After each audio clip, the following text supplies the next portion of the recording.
Bienvenue sur Kinéline, l'émission de bien-être émotionnel pour toute la famille. Je suis Céline, kinésiologue, et ici je vous propose des réflexions, des moments de relaxation et des outils pour aborder les émotions, que vous soyez parents ou enfants. Alors ensemble, apprenons à mieux nous comprendre, à nous accepter et à avancer vers un mieux-être. Kinéline, votre bien-être émotionnel au cœur de chaque épisode. Bonjour à tous et bienvenue dans cet épisode un peu spécial. Aujourd'hui, je veux vous parler avec beaucoup de sincérité parce que ces derniers temps, j'ai traversé une phase de doute. Je me suis même demandé si j'allais pas tout arrêter les podcasts, arrêter d'écrire, de partager avec vous. Alors pourquoi ? Eh bien parce que je me sentais déconnectée de tout ce que je vous disais. Et c'est pas la réalité, ce n'est pas ma réalité en fait. Je suis kinésiologue, mais avant tout je suis une femme, une maman, et je suis confrontée aux mêmes défis que vous. Il m'arrive de craquer, de m'énerver, de pleurer, et je suis confrontée à mes limites, à mes propres doutes, comme vous. Et je me retrouve face à mes croyances limitantes, face aux schémas dont j'ai hérité et que j'essaye de déconstruire pour ne pas les transmettre à mes enfants. Et parfois, malgré tout le travail que je fais sur moi, il y a encore des moments où je me sens dépassée. Alors moi aussi, il m'arrive de dire des choses que je regrette, de crier, de dire des gros mots quand la pression devient trop forte. Je suis humaine et j'ai des moments où les émotions prennent le dessus et où j'ai plus accès aux outils que je connais pourtant bien. En tant que maman solo, il y a des jours où je me dis que j'ai tout raté, que je suis pas la mère que je rêvais d'être. J'ai des objectifs, des motivations comme tout le monde, il y a des jours où j'y arrive et ces jours-là, c'est vraiment génial. Mais il y a aussi des jours où j'y arrive pas du tout. Des jours où mes émotions me submergent, où la fatigue me dépasse, où j'ai plus la force d'appliquer les techniques que je connais pourtant bien. Et c'est ok.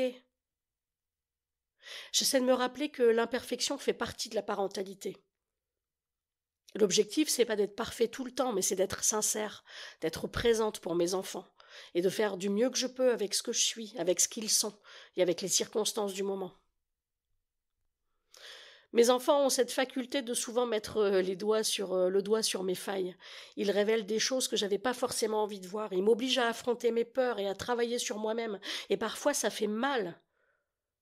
Et c'est difficile parce que ça touche des endroits sensibles, des zones que j'aurais préféré éviter. Mais en même temps, c'est une chance incroyable. Grâce à eux, je grandis et je m'améliore. En fait, on grandit ensemble, mes enfants et moi. Ils m'aident à devenir une meilleure version de moi-même, tout autant que moi je les accompagne dans leur propre développement.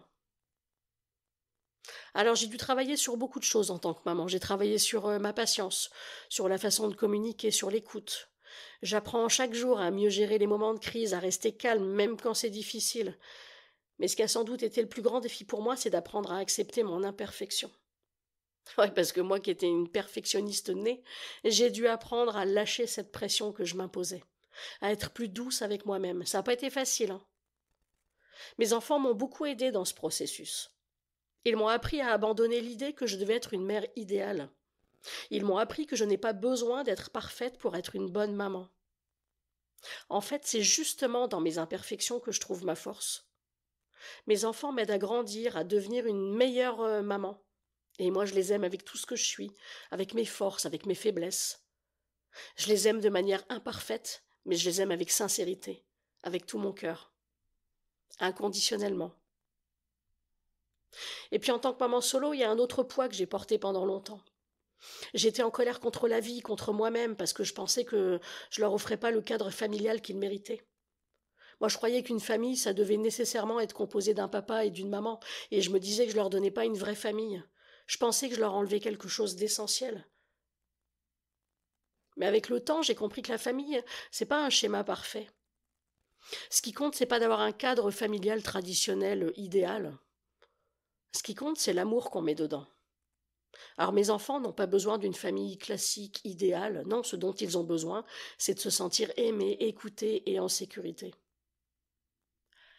Alors aujourd'hui, j'ai appris à me libérer de cette croyance du schéma parfait.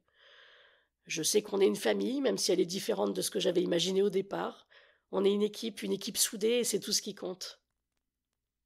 Ce qui compte, c'est qu'on soit ensemble et qu'on construise cette famille avec authenticité et amour.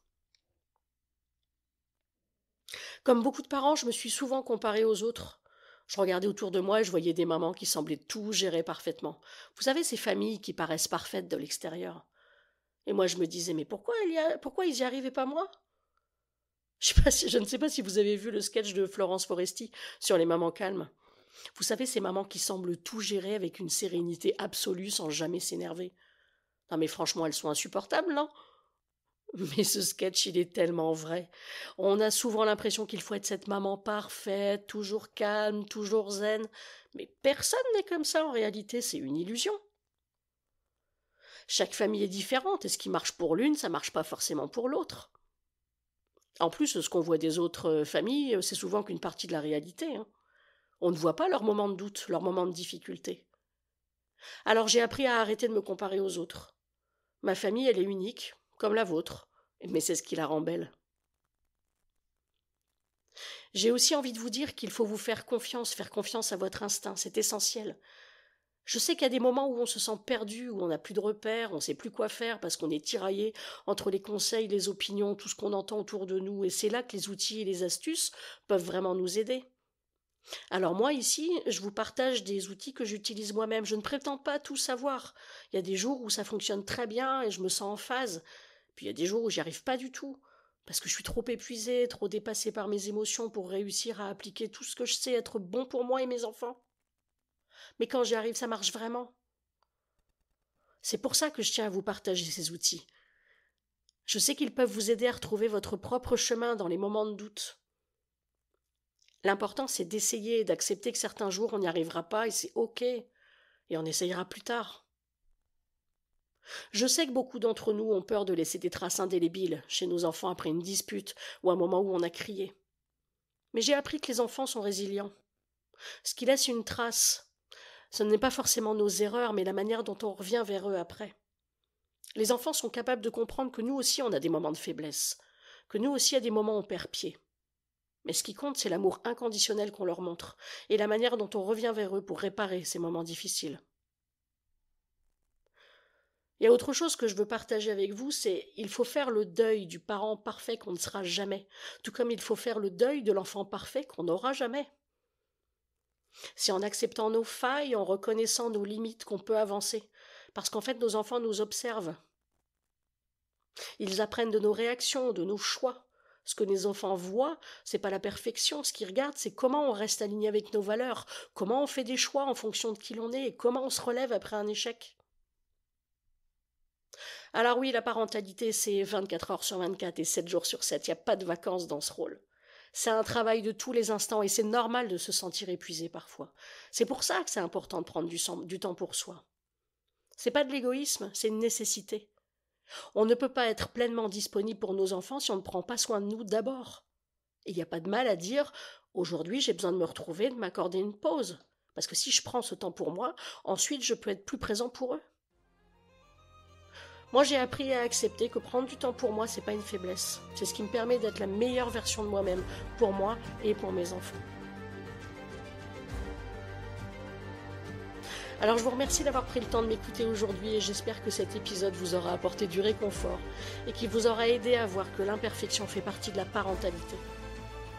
On grandit avec nos erreurs, avec nos doutes, avec nos moments de faiblesse et c'est justement dans ces imperfections qu'on apprend et qu'on grandit avec nos enfants. Alors soyez indulgents avec vous-même. Vous faites déjà un travail incroyable, même les jours où tout semble partir en vrille. Ce qui compte, c'est l'amour que vous portez à vos enfants. L'amour, c'est le noyau de votre famille et c'est tout ce dont ils ont besoin. À très bientôt.